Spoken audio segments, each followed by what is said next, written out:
Firstly, How are thank you. you? I'm good. I'm good. How are you? I'm fine, thank you. Firstly, thank you for accepting my invitation and accepting to be on my show. It was my pleasure. So, desire span.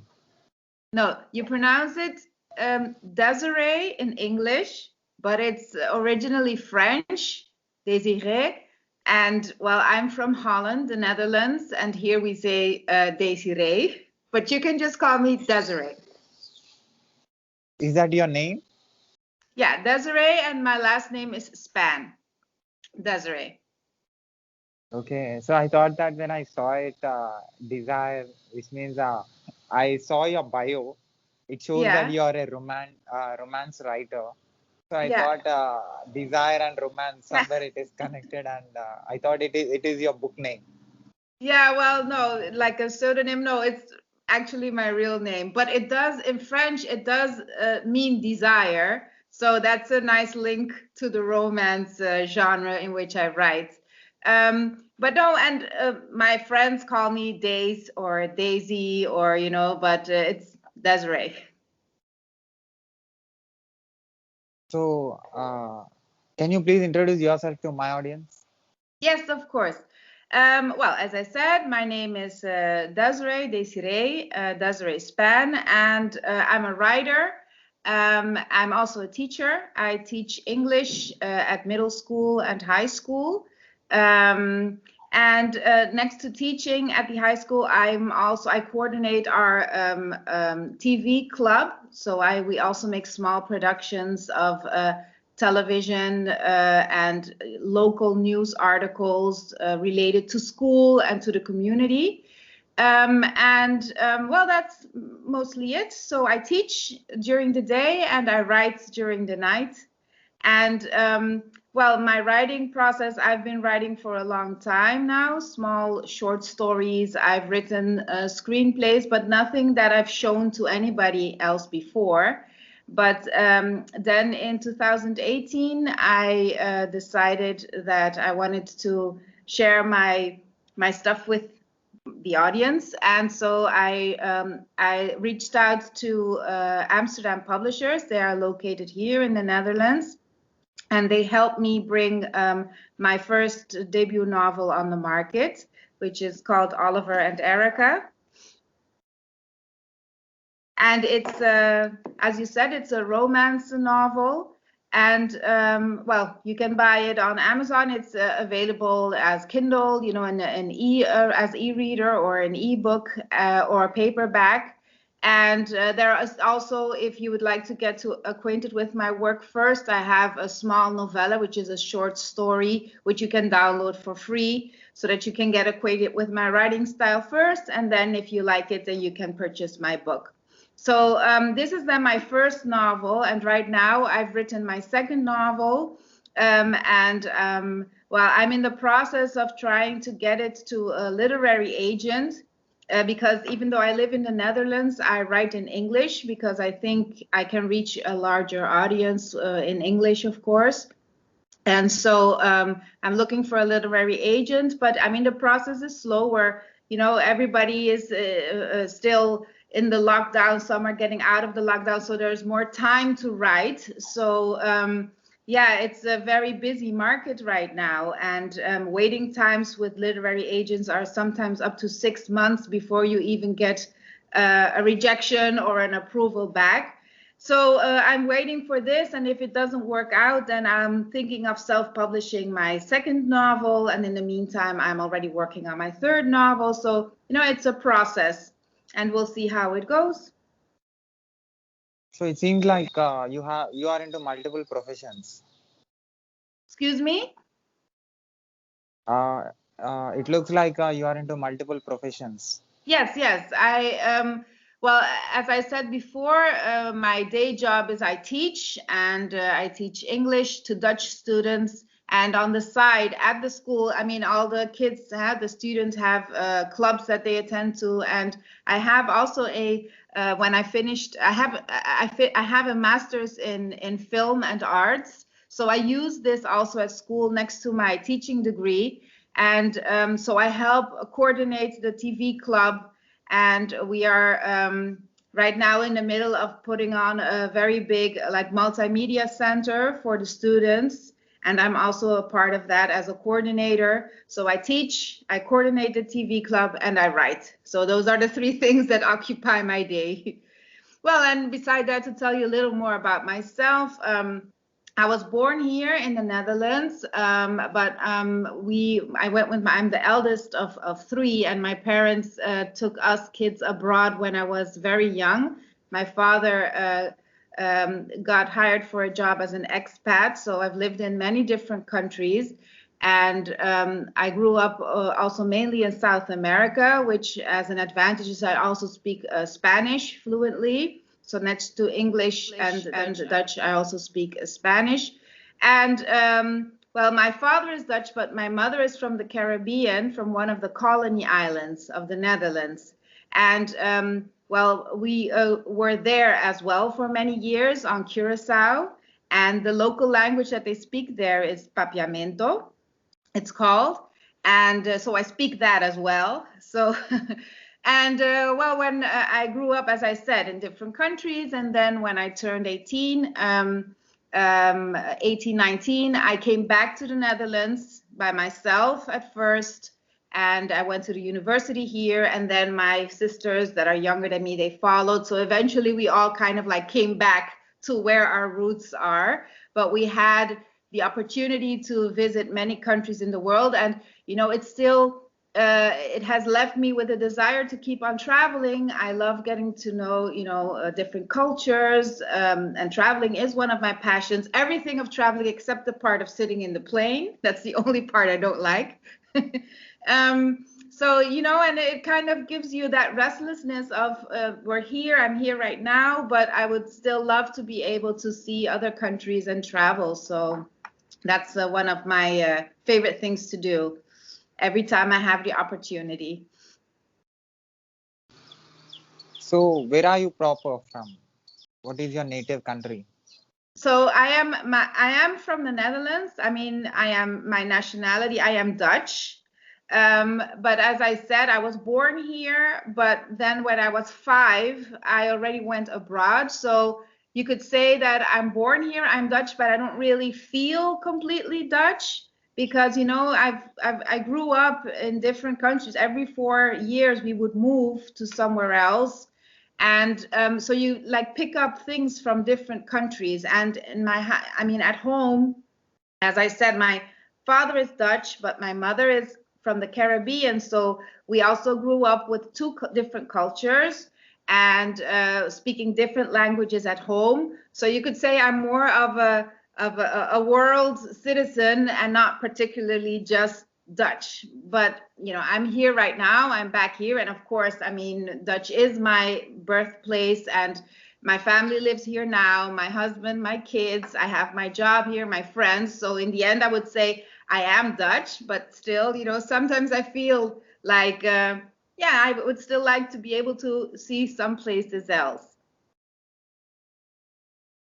So, I have a question. So, you said you love traveling. Traveling, you know, you have to move from one place to another place. And you said you observe different religions and different country people and different things in the world, right? So what is the difference between, you know, when you are an author, you are sitting in some place and just imagining and just trying to put whatever is coming in your mind, which means thoughts are traveling in your mind. But when it comes to the physical travel, you're moving from one place to another place and you're observing things. So what is the difference between traveling physically and traveling from one place to another place just by sitting in one place? Yeah, I think that when you're physically traveling, you get to more like the whole experience. All your senses are involved. The smells, the colors, you get like the whole experience.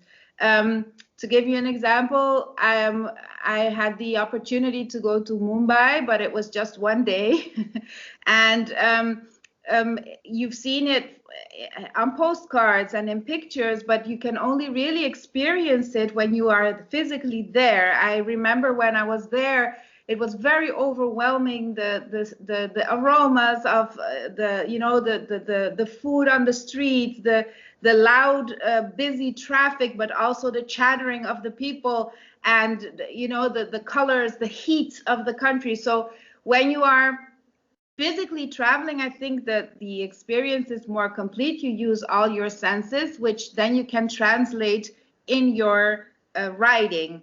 And when you're sitting in one place physically, I think, I mean, your mind wanders and you use your imagination and your fantasy, which also gives you the freedom to add any elements that you want, but it's not the real experience. And I think that is like, when you travel, you have the opportunity to travel and you do it. It's a benefit to give you like the whole five senses experience, which you can translate back to words in that moment in your novel.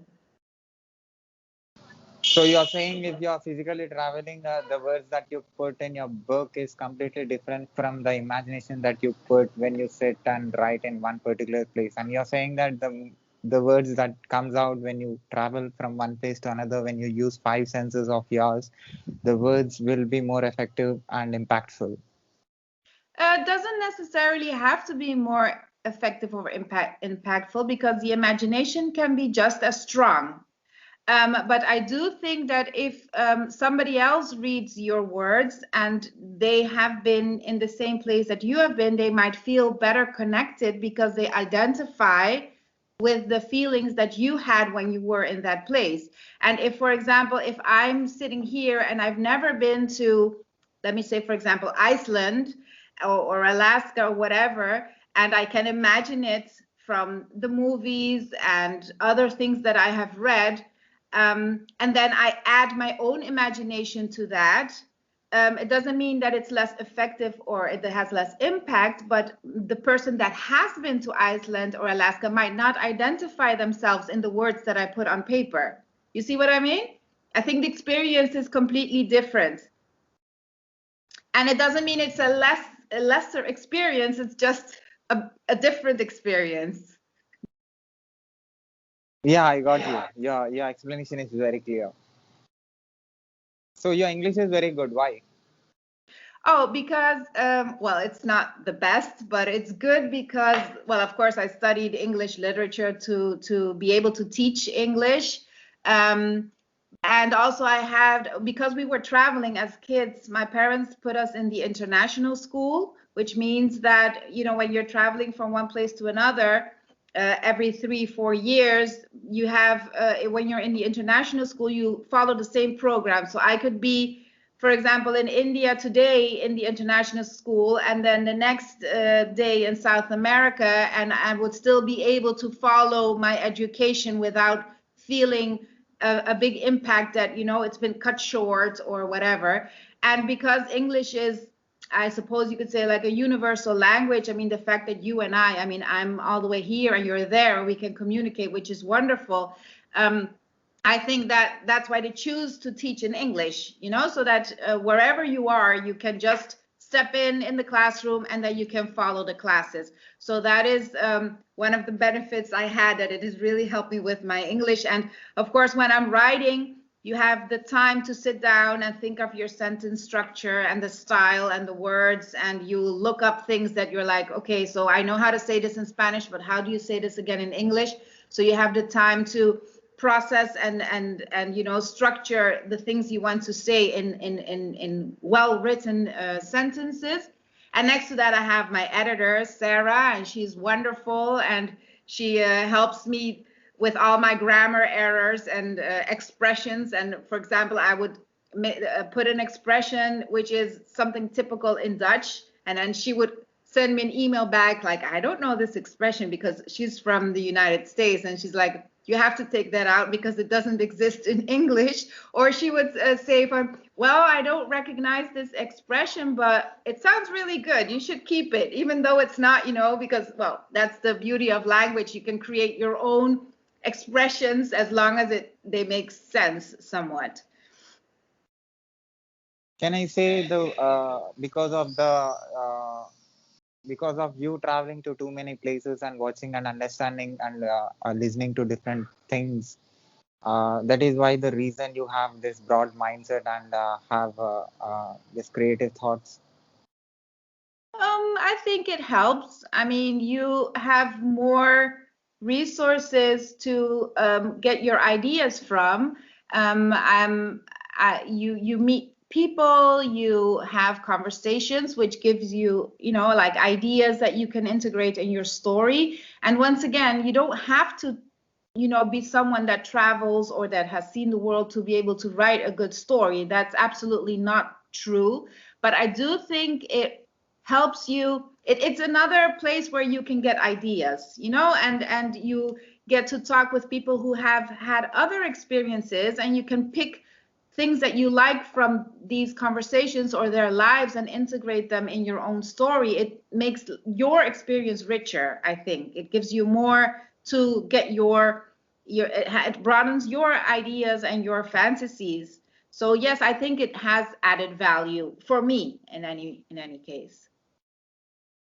So film and art is different from you being a English teacher for Dutch students. So what is this? Sorry, I didn't catch the first part of your question. Film and art is different from you being a teacher for Dutch students, English teacher for Yeah. Dutch students. So how do you define this? Well, it's different because first of all, the setting is completely different. I mean, when I'm teaching English, we're in the classroom and I have a different role. My role is to, next to teaching English, I'm also there to keep order and help them with discipline and planning and management of their, the stuff they have to learn. And so it's not just teaching English. As a teacher, you have, like I feel at least, the responsibility that you're helping them form them to become like, the human beings that will contribute to society in the future. And whatever that contribution may be, even if it's just little things like, teaching them manners. When you come inside the classroom, you sit down and you say hello, because that's something that even the students nowadays, they just come in, sit down, and they start talking with each other. And I'm like, hello, good morning, little things like that. So in the teacher, I put on a different hat, like I'm more strict and I have more demands, but I also guide them more. And as when I'm in my role as a project leader of the TV club, I give them a lot more freedom. I'm still there to guide them, but it's you can see it as it's like a club activity. So the pressure on them is a lot less. I give them much more room for them to come with their own ideas, and I facilitate them to be able to accomplish what they want. They come with ideas, and I help them with these ideas, and they tell me, Mrs. Span, we need this, this, and this because we want to do that. And then I'm there to help them to get it done. So I think that my role as the TV, the club leader, to give it a name, is very different as the teacher that I am in the classroom. And it's funny because some of the kids, I see them, they're in the club, but I also teach them English. I mean, some of them, it overlaps, and they would come to me laughing because they're like, oh, you're so different when you're in the classroom as when you are, out of school hours at the club at school. But they understand it's necessary that I play a different role when I'm doing two different things. And as long as, I mean, they know me, and they know that the way they have to go about me and our relationship as teacher students when I'm teaching English is different. When I'm, the leader of the film club, and I'm still their teacher and they're still my student, but it's, less formal, you could say. So coming to the point that you mentioned, you are watching from the world from the top view. You are into all the countries. You said that is. Can I say you can connect with any person who is from any part of the world and can communicate and can exchange words for a long time. Um, well, I mean, with any person, it might be a little of an exaggeration, but I do think that I can adapt easily to to someone with a different culture or opinion or ideas or whatever, because I can relate at some point.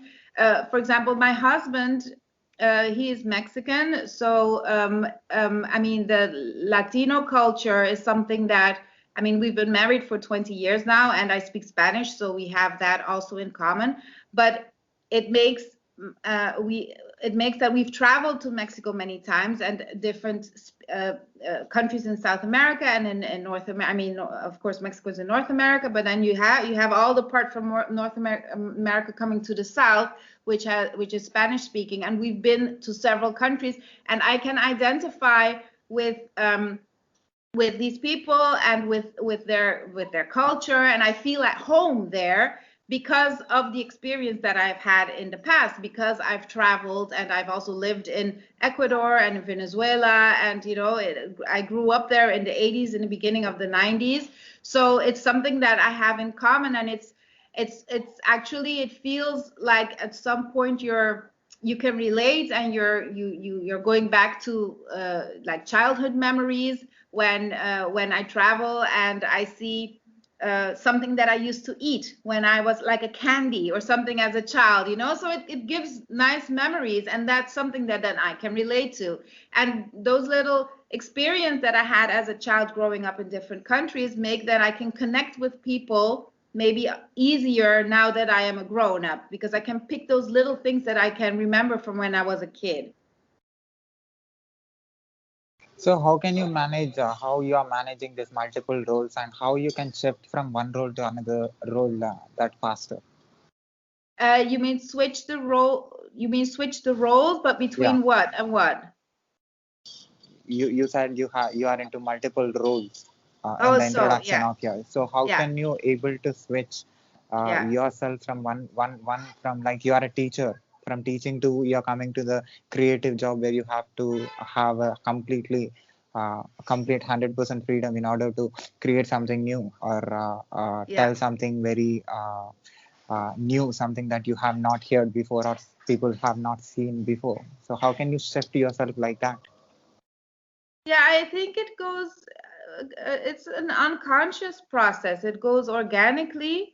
And it also has a lot to do with the actual setting of the location where you're at. I mean, when I'm at school, in the classroom, behind my desk, you automatically transform into the teacher, And then when I walk out of the classroom and I'm in the area where we can do our film productions, or I'm, with that group of kids, you automatically transform into the other role.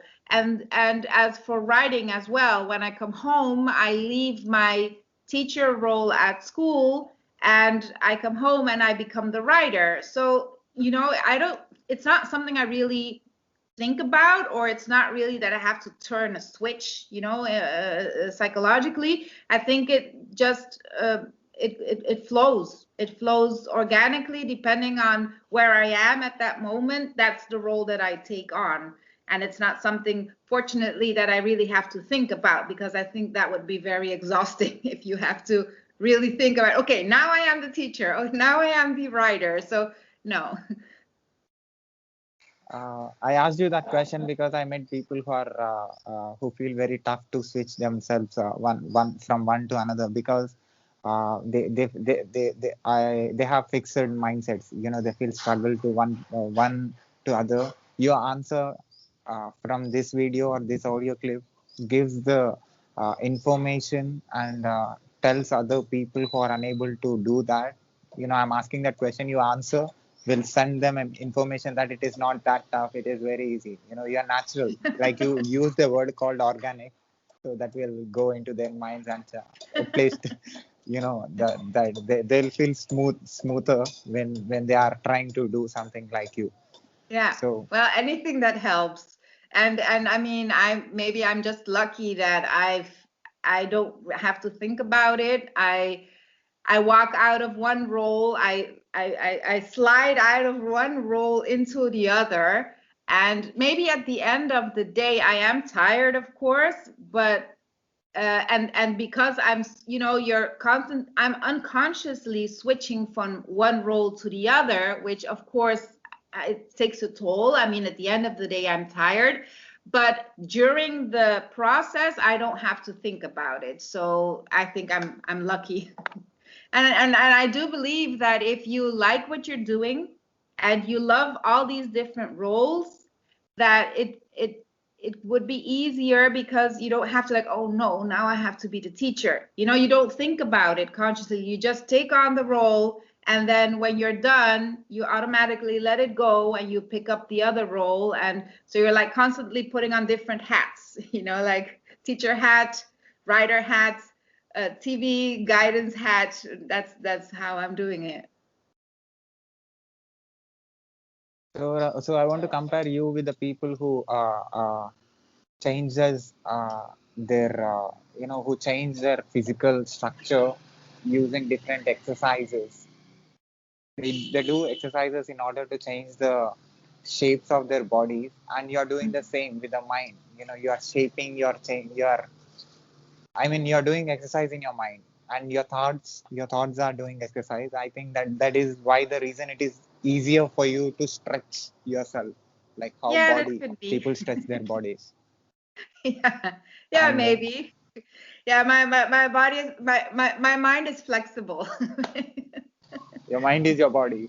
You can write a book on it. Yeah, I could a new book. We could co-write it, and we're like for how to transform your mind to your body. You have a very clear understanding about the physical and the mental thing, I think. Yeah. And I'm everybody. I mean, I also have times where you find it's that all the roles that you have to take on, because don't forget, next to everything, I'm also a mother and a wife, and so I have other roles as well that are just as important, and it can become overwhelming at times.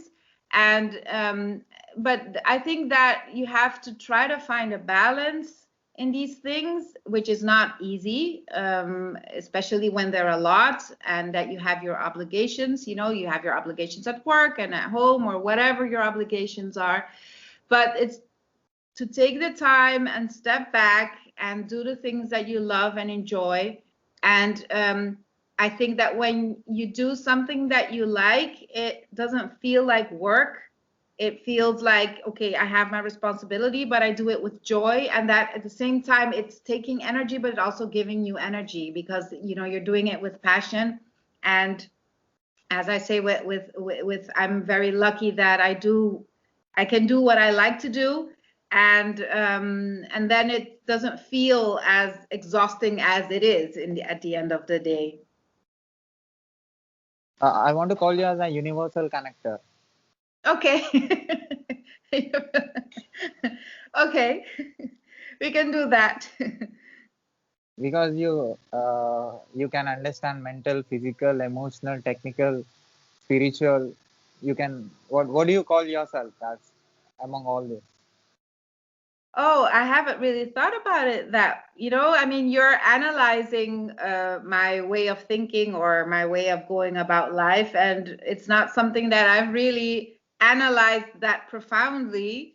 I just go with it. And then right now, as we're talking and you're asking the right questions, then, I'm thinking about it and then I'm expressing myself. And but you'll have to give me a minute to think about how I would call myself, because right now I'm doing what I can, and what I say, I like what I'm doing, which also helps me to be able to be mentally flexible, and to be able to switch from in and out of role. I think it has a lot to do with passion and joy, and when you're satisfied with the thing that you're doing, then it helps you also to gain more patience, energy, or whatever it is you need to get through the day.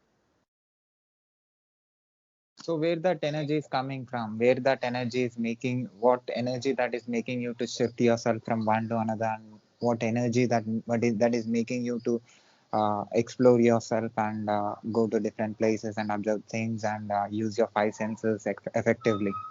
Yeah. I think it's a good question because I've actually, in my family, I have a very good relationship with my sisters, my two younger sisters, and sometimes they say, you are always on standby. You have like an on button and an off button. And even when I'm supposed to be on my off button, I'm always on standby. That means that I'm never completely like resting because I'm either even in my resting mode, I'm mentally thinking of ideas, writing, or whatever it is I'm doing at that moment. And I think that getting my energy, it works different for everybody. I mean, some people enjoy just taking a relaxing bath. Other people enjoy gardening. Um, Other people enjoy taking long walks, or just meditating. So in my case, writing, it gives me energy. It gives me, I'm in my bubble. And in that moment, I mean, even my kids know, that that's mommy time. So it's, please don't disturb me. And it gives me a moment. It's for me, it's like some kind of meditation because I'm in my own world and I get to express myself. I'm very deep in thought, and so it doesn't, my mind is so focused on the writing at that moment that I don't have time to think about other problems, and that gives me a moment to charge my battery. And when I'm done writing, then I'm like, oh yeah, I have to do this and this and this, and I have those chores. And so it gives me a moment to recharge, and then I can go about it again. And so for me personally, I think writing actually gives me energy. And of course, you have to eat healthy, drink water, go to bed on time, all those other physical things that help you stay fit and so that you feel well rested for the next day. So by calculating the thoughts that you said just now, I want to know your decision making power. Are you talking my decision making power in life, or more when I choose topics to write about as an author, or what decision making do you mean? As a complete human being. As a complete human being.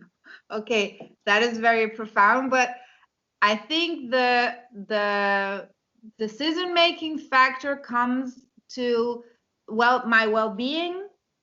The most important thing is, I think, in all my decisions, whatever it is, as a human being, is my well-being and the well-being of my family. So whatever it is that I choose to do, that is the first thing that I think about. Okay, is this decision gonna affect me and my kids, my husband, and my family in a positive way? And if the answer is yes, then I go for it. And if the answer is no, then I have to analyze, okay, why not? And in what degree does it affect the people around me or myself? And as long as you think about the happiness and well-being of yourself and of course the people around you, I don't think that you can go wrong in a decision. In the end, I mean, of course, anything can happen, and then you decide. I mean, you regret your decision. That happens, but then you can also go back and say, okay, but I took the decision because I thought it would be the best for everyone. So you can find comfort in that thought. So how many things got affected because of your presence on this planet? Okay, how many things got affected because of my presence? Okay, Oksana, very difficult questions. You should have let me prepare. Let me see. Well, I think everybody has an impact on somebody else's life, and sometimes you're not even aware of it. I mean, this conversation that you and I are having could have a huge impact on my career or on your career, and you don't know. So it can be the decisions that you make or the paths that you choose, you always collide with somebody else's life, which can send the life of the other person in another direction without you even knowing. And it's only later on that you can see, okay, what happened to this person after we met, or or how will that person's life or my life be affected by our meeting or encounter or the decision that I took. And well, to answer your question specifically, I think it's tough to say. I mean, I hope in the very little things that I do, which is writing, for example, that I'm not saying my book is not a life-changing book. It just it's a simple romance story, but it does have the message of love, and the decisions that my characters take in their book. If somebody else reads it, it could be a lesson that teaches them something, or that they can pick something from. So in my writing, I always try to put, even though it's for entertainment, I try to put some kind of message in it, and the value of family, and the love between a couple, but also how their love might affect the rest of the family or the people around them. So that could be, my readers could pick something from that. And me as a person, I mean, as a teacher, I hope that I have a positive impact on my students. I mean, that's the reason why you pick, this profession. You hope that you can make a difference, and that in 5 years they might not remember my name, but they can still think about that one thing that Mrs. Span taught me that helps me with whatever. So as a teacher, I do hope that I have some kind of positive impact on my students' life.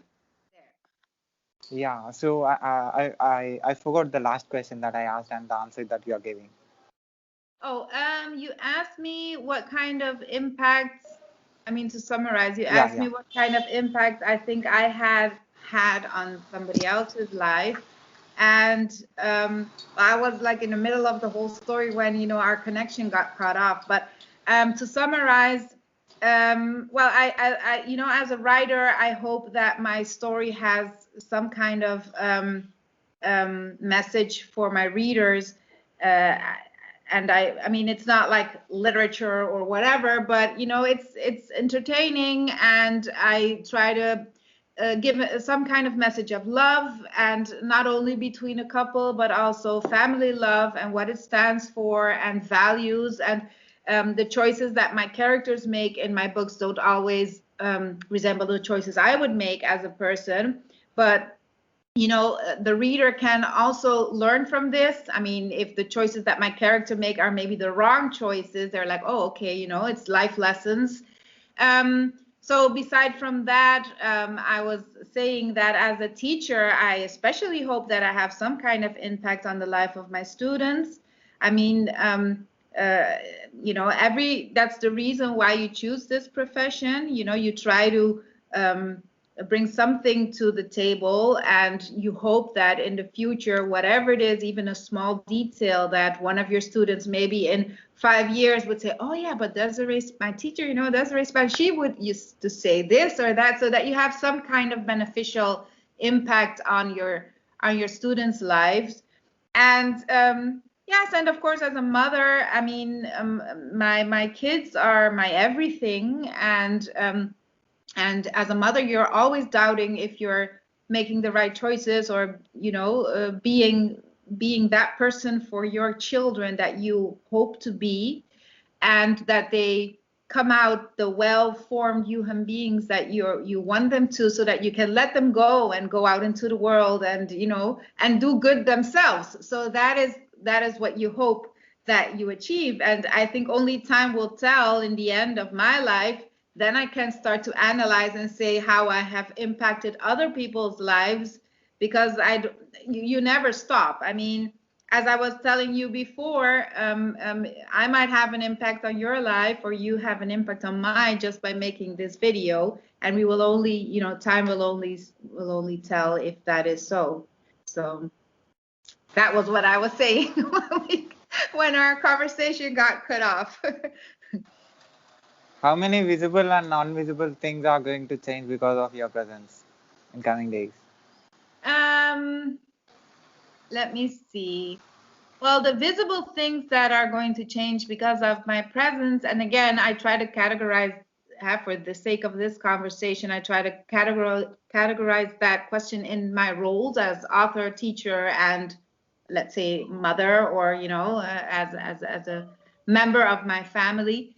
And as an author, of course, every author wishes, and their biggest dream is that they become, I don't have to become a bestseller, but that sometimes I've always told my family that my dream would be fulfilled if sometime I would be like sitting on a train, for example, and I would spot somebody else reading my book. That would be my dream come true. And that would be a visible, change that I've had here on Earth, to leave something behind. And even if it's in a digital form, I mean, the fact that I have written 2 books and that they are digitally there, they will be there forever, so that is also a visible change that I'm leaving behind. And I hope many more books will follow and that people can enjoy them. Well, that is, I hope, what I can achieve as an author. And then as a teacher, well, the visible changes that I will leave behind, hopefully, are, I think that the visible changes are less noticeable, because you impact, when you're teaching, you're preparing other people's minds. So, but I hope that does leave a good something behind, and we will just have to see how visible that is. And the same goes as a mother. I mean, I try to form my kids as best as I can, and I do think it's very difficult uh, to leave something tangible behind, visible behind, because everything, everything goes away in time. Everything you can touch goes away. So I do think that it's much more profounder and important to leave the invisible things behind, because those might have the best impact and they will last longer through time. I hope and believe. You're selling yourself through all these roles uh, uh, with the communication mediums that you have. It can be writing or it can be vocal communication. So all these communications with your presence, you're selling yourself, you're putting yourself out, right? So you're changing things which are there on this planet. So as a communicator, as a person who teaches how to communicate, and as a person who is a teacher of a particular language which is created by human, what do you say about this communication system? Uh, the communication system, you mean as English as a language? The complete communication. What do you say about communication? Yeah. Well, I think that communication has gotten more difficult, and easier, and to be more specific, easier because, again, you and you're on the other side of the world, to say, or many hours apart, and the fact that we can talk like this is amazing. I mean, my grandmother wouldn't be able to believe that this would be possible. So I do think that communication has become easier because of the technology, but on the same hand, it has had a very negative impact on the way we communicate. As a teacher, I see it in my classroom every day. Kids rarely talk to each other anymore. They send each other a WhatsApp or a message or a text or an email of 3 words, and that's it. And sometimes they just use an emoji con, and that's the whole conversation. So the technology has had an impact, a positive impact on the range, how far you can communicate, and it has brought people closer together in that sense. But I do think it has made verbal communication and expressing emotions and having a real talk, it has made it easier to avoid that because of the technology, which is, instead of, I mean, if I go back to my role as a teacher, I had a student in my class crying a couple of days ago. This girl, she was 15 or 16 years old, and I was like, "What's wrong?" He said, "My boyfriend broke up with me through Instagram, so he didn't even take the time to really look or have a conversation." So, and then if I on another note, if I speak as linguistically speaking, as an English teacher, I do think that language is always, transforming itself. It's growing. Words are forgotten and taken out of the dictionary, and new words come into the dictionary, and it evolves. Language is always evolving, which is something which I love, of being a writer, creating. You're not literally creating new words, but the combination of words can bring a new meaning, give a new meaning to a sentence. So also in that sense, the fact that the technology is there gives us more opportunities to learn from other language and cultures, which we can integrate in our own language, may it be English or whatever language. And it also enriches our own language because of the way we are connected right now. I think we are interconnected. As a person who did masters in technology, and you are as a person uh, who understands and who knows what communication is, who is who spend a lot of time in understanding communication and trying to improve yourself as a communicator and also tell what communication is to the world.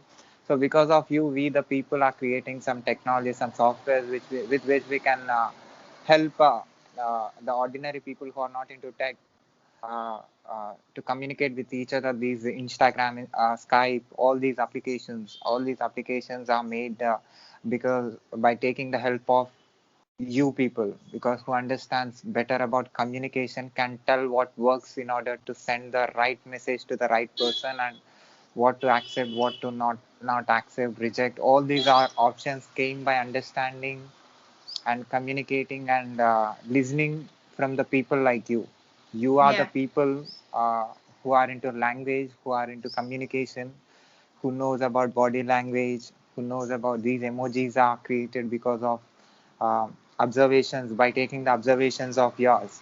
Because not only a particular part of the people that you are connected with, you are into multiple regions in the world. Like your experience will help the entire planet, I'm sure, Yeah. because you have a lot of it seems like you have a lot of observations in your mind. That is why the reason your words are very have enough clarity. That is Yeah. what I'm Thank understanding. you. Yeah, I think that the conclusion of this topic would be that hopefully all these new forms of communication will not replace the original form of communication, which is, talking, but it will bring added value and make, give it, enrich it, but not replace it. And I think that is something we have to keep in mind and teach our kids, the younger generations, that it's very important to, absolutely use these new technologies and get in touch with people on the other side of the world using whatever social media or other communication forms, but do not let it replace the real communication, which is just talking to someone face to face and having that connection with somebody on a, personal level. So I think if you combine these two, you would have a wonderful, a form of, or a form of being a whole, in this whole, let's say, to say the word communication again, but to have it, like, to integrate both aspects of it and not let one replace the other. uh, Slightly going out of the subject, I want to ask a question that is not connected with you, but I believe that you're the right person who can tell me the answer for this. Well, we'll see. Yeah, I don't know whether you collect information regarding the space related subject like NASA, SpaceX, like No, I'm not. You should have to talk to my sister. She's really into those into that topic.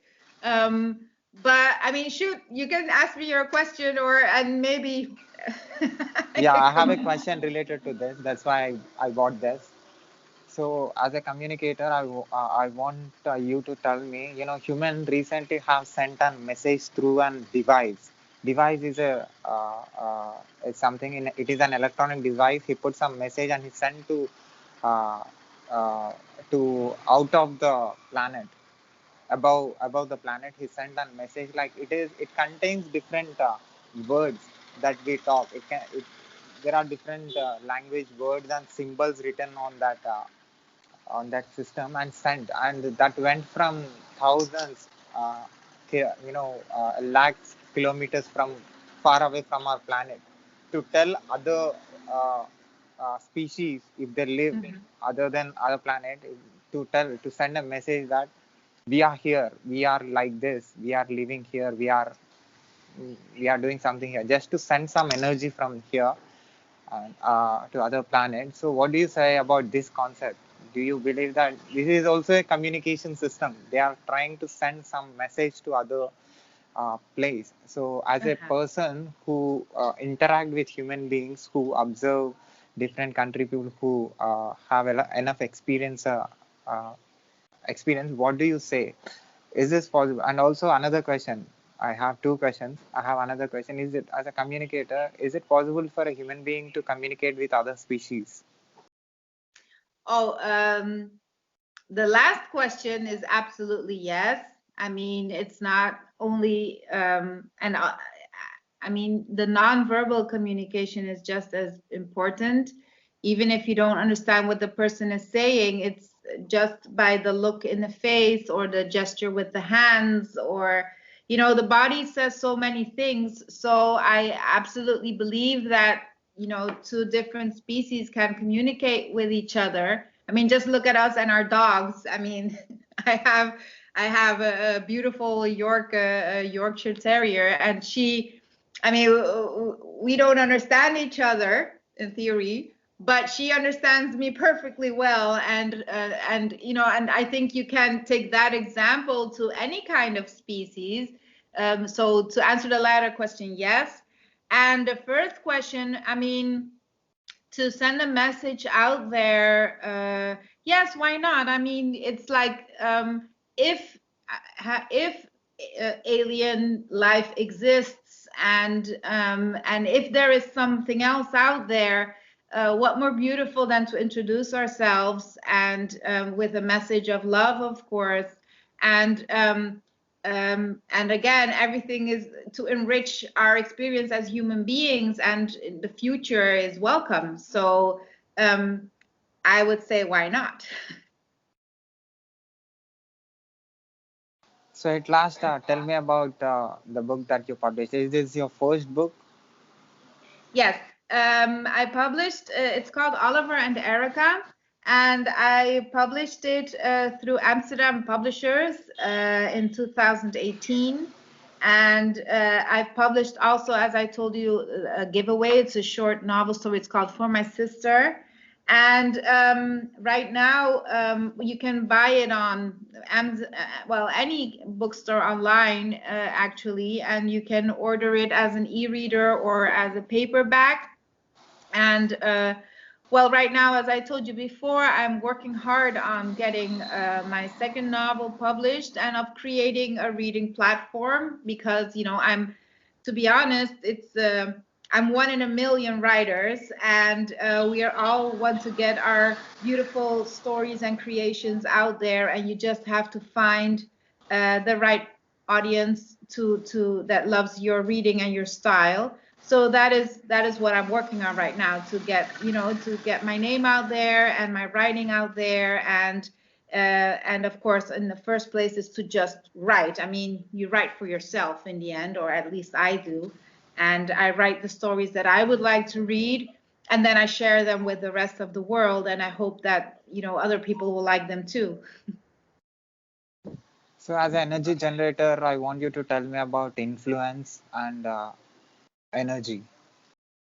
Influence and energy, but in what aspect? What is influence and what is energy? I think influence is you set an example and people follow that example, be it good or bad. I mean, that's, another discussion, but when you influence others, you are as I say, you're setting an example and other people follow. And I think energy is when you put your energy out there or in something, you give away a part of yourself and somebody else picks it up and they do with that whatever they want. So they don't have to copy you or follow you per se, but they take that little piece that you put out there, energy in this case, and then they create something new, not something that you've done before. So what is the response that you got for the energies that you put out with the communication mediums that you have?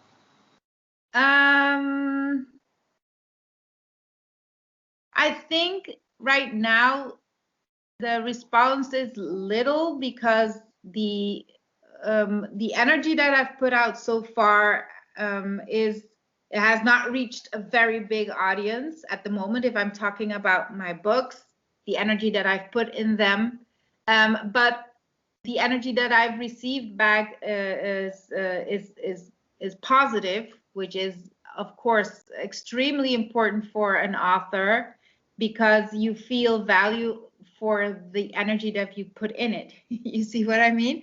So when the energy you receive back is positive, then you know the energy that you've put out is positive as well.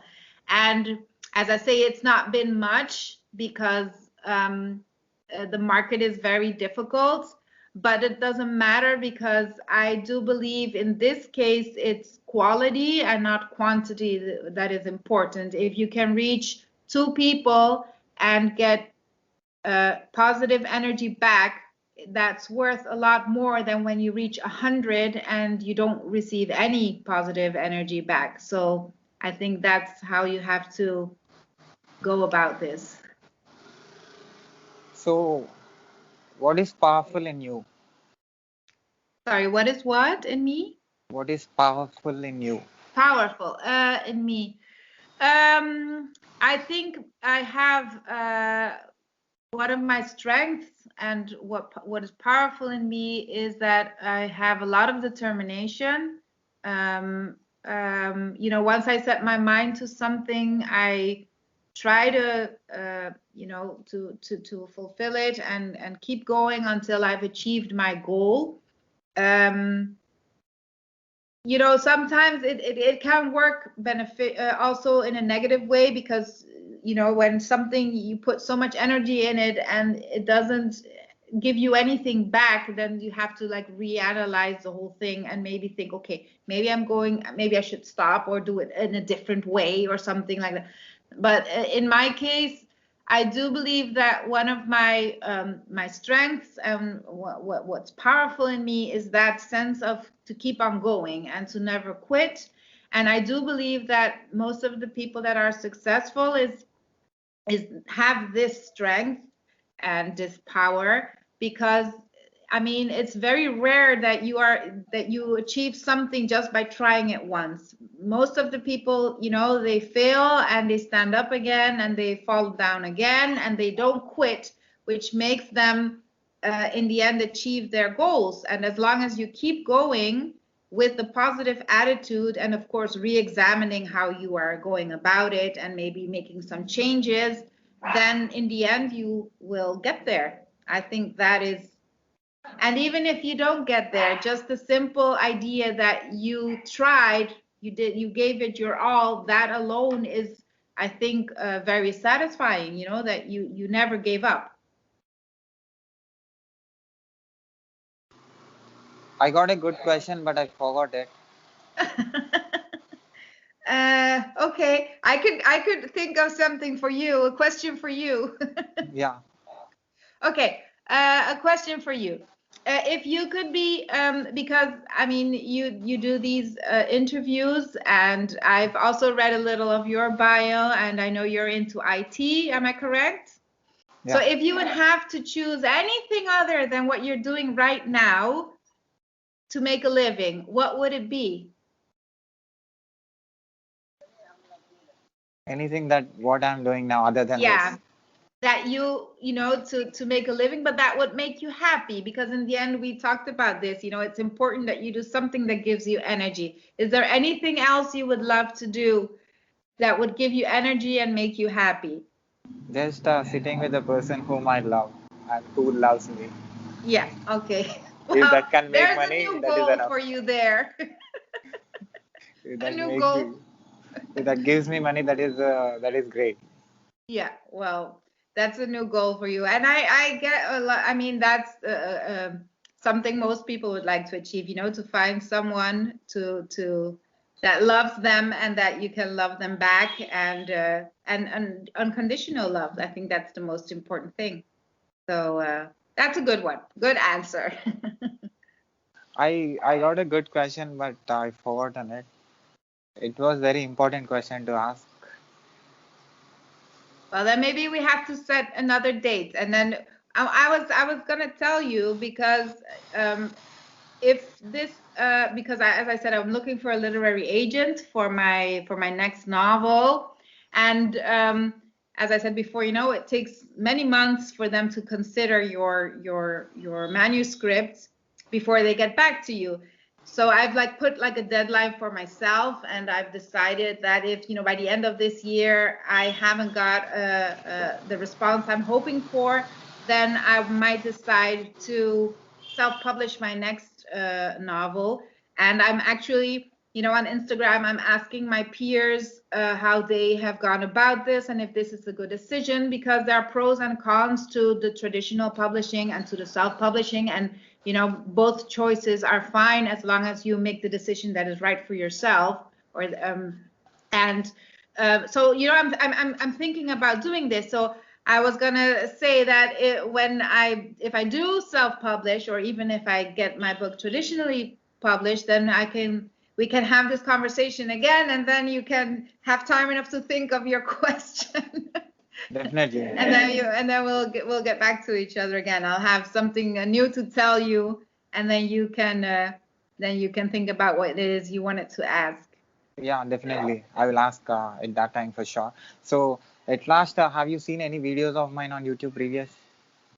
Well, in preparation, that's a little exaggerated, but before, when you reached out to me, I, of course, kind of looked you up, and I've seen some of your interviews and your chats with other people, and I was like, okay, so right after our conversation, I'm gonna subscribe to your YouTube channel so that I can keep on following you and see who else you've talked to and how you're doing. So, as a person who is into different roles, because you spend your life in different roles, you are observing things, you are learning things, you are going to different countries, traveling, like physical communication and mental communication just by sitting, thinking and writing. So you are into all communication mediums. You are using it very, very, very good. The language of yours makes me understand that you have a perfect grip on everything that you're talking. You're very controlled and you know what you're talking and you know what I'm Thank you. asking you. Right. So this consciousness, what do you say with this consciousness about what I'm doing? I did interviews with like more than 80 to 90 country people who are into different professions who are not connected with my profession, who are nutritionists, army officer, police officer, who are completely different from what I am doing. So I'm just trying to communicate and trying to know, like there can be a psychologist, a doctor. Like I have no connection with them, but I'm able to connect with them and can establish a connection, and I can continue that relationship with them, this virtual relationship. Like how you travel physically, I'm traveling virtually, just by sitting in home and traveling to too many different countries and knowing too many different point of views and Yeah. thoughts and what the work that they are doing, the great work that they are doing. So, like you. So, what do you say about your observation of my complete work? Yeah. Well, I think you are using this technology because we talked before about the different, the communications and I think you are using it in the best way possible. You are traveling with your mind around the world and having conversations with, as you said, with people in completely different professions from other backgrounds in other countries with, stories that they have to tell, and you're enriching your life, but also other people's lives who listen to your interviews by sharing this. And I think that this is one of the best ways and a good example of a positive way in using this type of communication.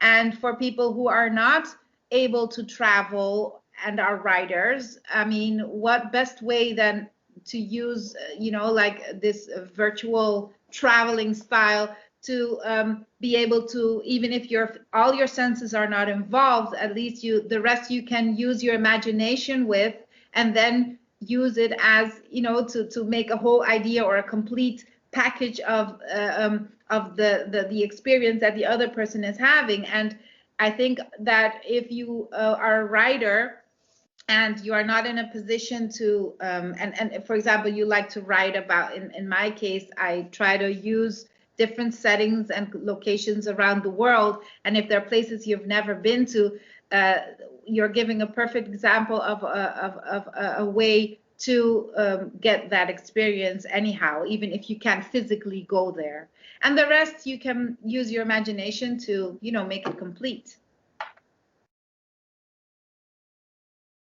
And a few words about my communication with you and my questions to you. Well, you caught me off guard here and there, but I really enjoyed this conversation because it's, it goes deeper than a simple interview, and you're interested in my views on topics that are not only related to my career as a writer or, just as a human being, which I also find in the end that's the most important thing. So I really enjoyed it, and you made me think, which I think is important. You have to think about the questions and try to come up with an answer that, even if English is not my mother tongue, I try to formulate my sentences so that I can get across my answer and my message correctly.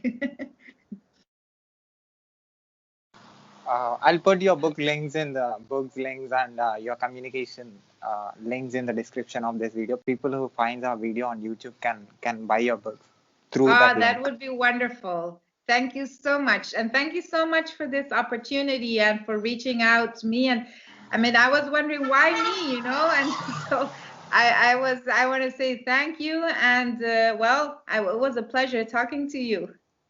It's Thank you for giving me opportunity to ask too many questions and ask about yourself and know more about a lot of things which I have in my mind. Thank you very much for that.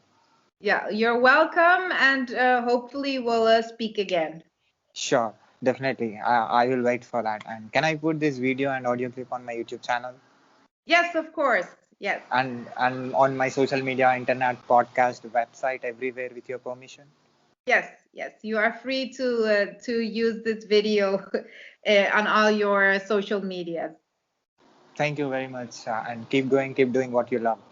Yes, you as well. Thank you, and have a nice day. Yeah, bye. Bye.